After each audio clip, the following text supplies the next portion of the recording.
Hi everyone who's been watching my videos. This is the second time I've attempted to use my voice for a video this week. I keep scrapping ideas for videos because I just hate how my voice sounds.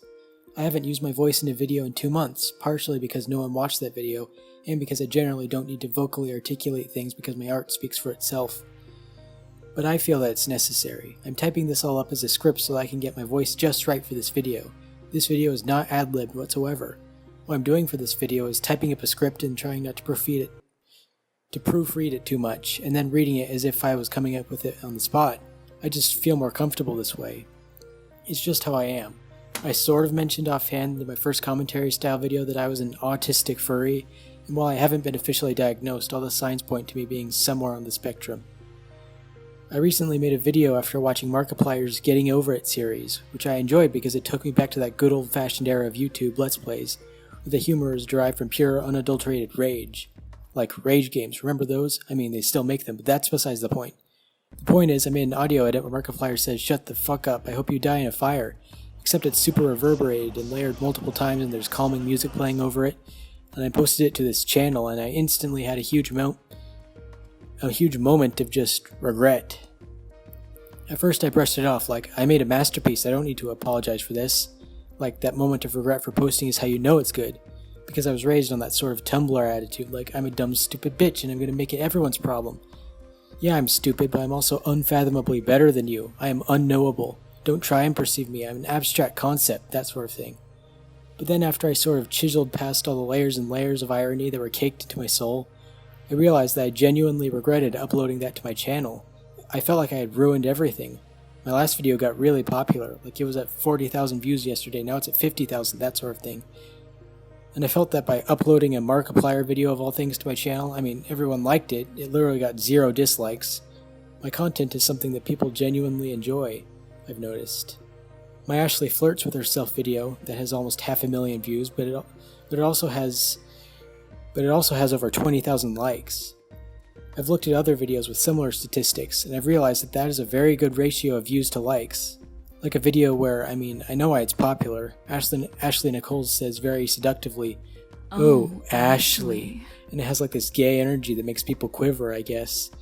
The point is, I think art content is genuinely considered among the best this site has to offer. Generally, people like authenticity. They like authenticity. They like people with talent. When you take talent and you apply it to a fandom, like the Hasbin Hotel Honeycast fandom in my case, the results are meteoric. Once I was featured on Ashley's official animatics playlist, my Awoo video, which again people genuinely like, obviously because of how adorable it is. My last video is sort of a callback to that kind of adorableness, which is why that video is blowing up. Anyway, so once I was featured, like, that was it. I'd only uploaded about 4 videos prior to that, one of which was another animatic. It was very short, and it was in color because I didn't really know what I wanted to do with it. It was sort of an animatic/animation. I didn't even want to call them animatics because I thought that they were too detailed, or at least the first one was. So it was just Honeycast in parentheses for the title. So it was 3 animation videos, which I think showcase what I'm capable of pretty well. There's the Dancing Squirrel one, which had a funky little 80s song attached to it until I realized that playing copyrighted music was not a good look for me. And I learned that you can edit videos after uploading them, so I did that.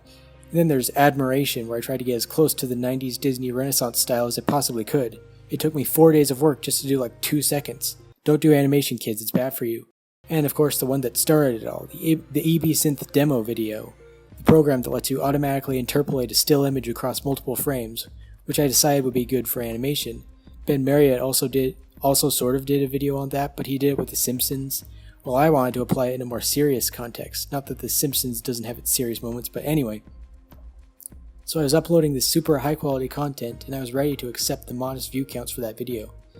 The last I remember of my short reign as a quote-unquote "newtuber," that's what Reddit calls it, but for the short amount of time I remembered of that quiet era, the calm before the storm, I guess you could call it, my EB Synth video got over 100 views. The others had like 20 or so. I wasn't really paying attention. I didn't think anyone would care, at least not at first. So yeah, I was uploading high quality content, that was all well and good, but once I started uploading bullshit, whoa, Nelly, I'm just kidding, it's not bullshit, you know I love you guys. Ooh, woo, I'm such a cute, wholesome little foxy boy, and so fluffy and cute, and everyone loves me. But yeah, things sort of things sort of changed. I stopped making high quality content focused on bullshit. Affectionate. If you know that recent Tumblr meme where people started tagging words with clarifying words to indicate intent, I mean bullshit in the kindest possible way. I started making Honeycast animatics. I was the Honeycast animatic channel, and also the Has-Been Hotel animation guy. I even started a Patreon since I wasn't monetized at the time. I didn't know if YouTube would even pay people who made videos like me. My videos are all incredibly short. I'm lucky if they break 10 seconds. But I started a Patreon and got like one guy to request art from me, and that was it. Now I would have made a big fuss about this, but I like to think that I'm a pretty calm person. I've been working on my mental health. I've been going to the mental gym regularly, eating my synaptic greens, drinking my neuron shakes. I have my moments, and I'm still working on those moments, but overall, stuff like no one subscribing to my Patreon, I handled that pretty well if I do say so myself. The worst that can happen with Patreon is that you're exactly where you started. And shortly afterward, I found out you can actually get paid to make stupid videos provided you have enough subscribers and watch time.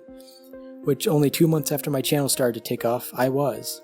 I'm telling you, it just blew up out of nowhere. I started browsing the YouTuber subreddit and just basking in how weird it was that there were people giving advice and saying stuff like, it's very unlikely that you'll just take off out of nowhere. You've got to put in the hard work and eventually, someday, you will reach 100 subscribers.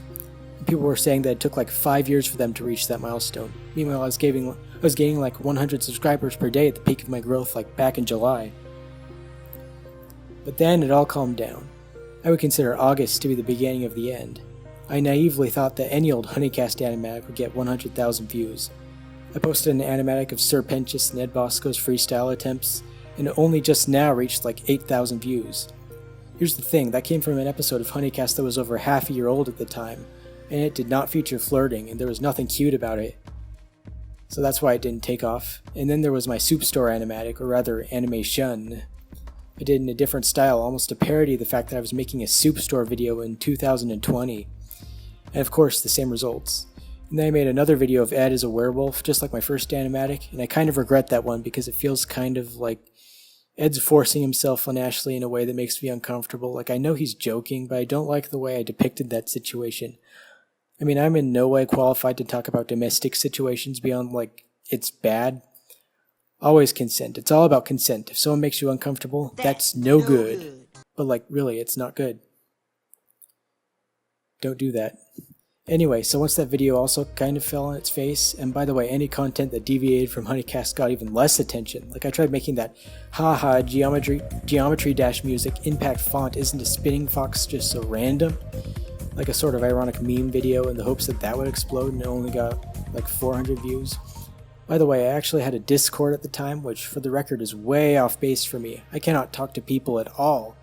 But I figured that at the time I was just so darn popular that I needed a Patreon, and a Patreon exclusive Discord, because that was just so needed. And I posted an alternate version of that video at the request of one of my then patrons, where instead of 3D Fox it said Hose Mad, and it played the Hose Mad song, which I can't remember who made that. It's like a trap song from 2015. It goes pretty hard. There are a lot of songs from 2015 that go hard, I think. It's like the whole Vine era was just something, I guess.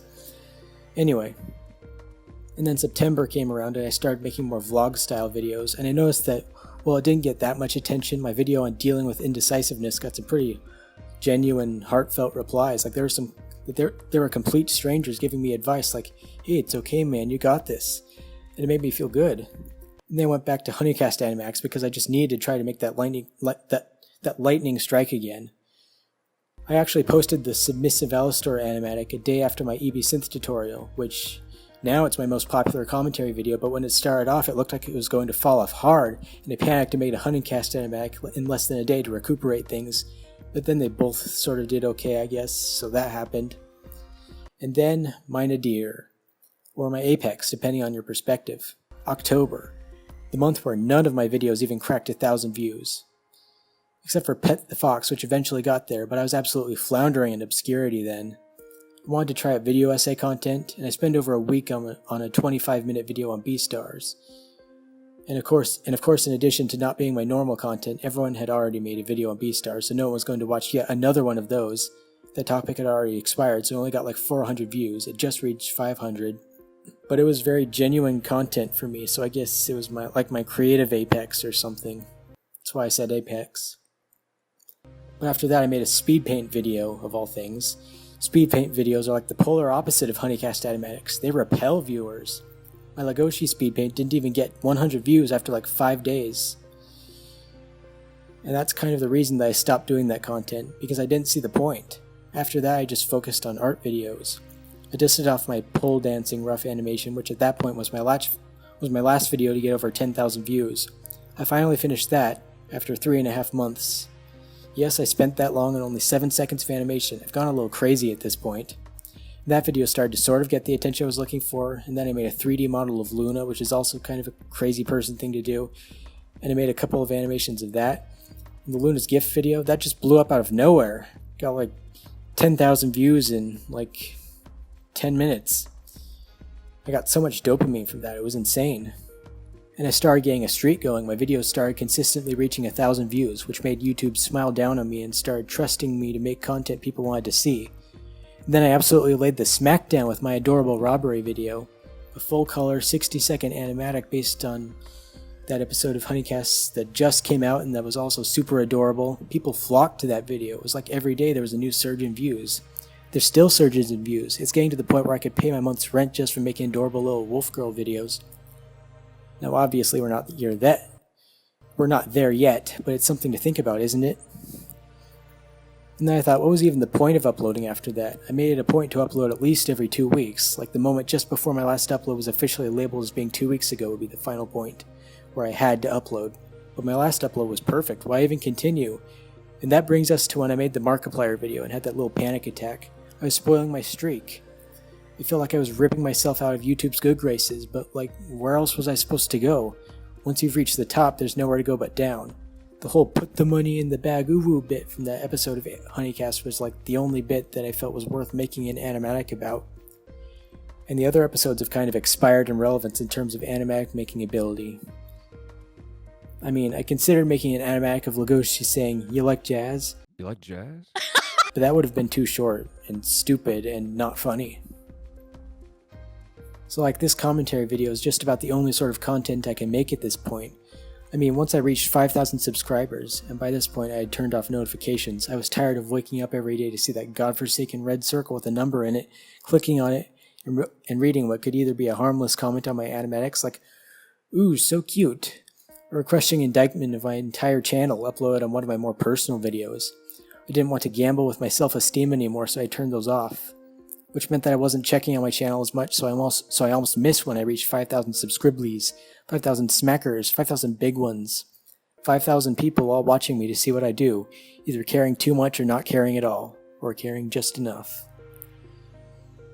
I guess if I had to give advice on getting attention on YouTube, it would be that there's no magical point where you're suddenly completely happy with where you are. Once you have 5,000 subscribers, you're aiming for 10,000, then you're aiming for 50,000, and your view counts will always seem pathetically small.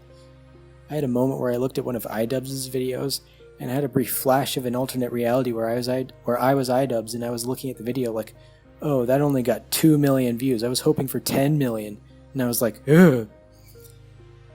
So yeah, it's never enough, which means it's always enough. Just learn to be content with where you are. If I always had only 5,000 subscribers, or even if everyone started unsubscribing and I was back to where I started, I mean, I'd probably get over that eventually. But if I stayed at 5,000 subscribers for a while, I'd be okay with it. I mean, I have a life outside of YouTube, if you can believe it. I make myself happy every day drawing fox girls and fox boys and wolf girls and wolf boys and sometimes anime. And sometimes I upload to my DeviantArt, which you should totally check out, but not too much. Seriously though, thank you. I gladly take this emotional roller coaster over having no audience at all. I'm sure at this point I've gotten on YouTube's good graces enough that this video won't go unseen or anything, but I'd be surprised if it took off. I'm not expecting much, but yeah, I'm glad I've reached a big milestone and I'm glad I have a topic for a video. I was originally planning on my next upload being about redesigning Melissa Muffet from Mike and Melissa. Oh yeah, that video. I might still make that, but like I said, I don't like my voice. I mean, I like it okay, but I don't like the idea of my voice. I don't like hearing myself talk and imagining other people being able to hear me. I have to record like with a fan as a background noise, which I then have to edit out, which brings the quality down, but it's not too bad, I guess. I don't know. The point is, thank you all so much for watching, or at least thank you all for not completely ignoring me. I mean, the Beastar speed paint video, even that has 200 views, which is not nothing. Thank you for watching my content, making me super rich and famous beyond my wildest dreams. I'm sure by this time next year I'll have my own star on the Hollywood Walk of Fame. But yes, genuinely, thank you. I know I'm being a little sarcastic right now, but thank you. See you all next time, and stay cute. Yes, that's my catchphrase, stay cute.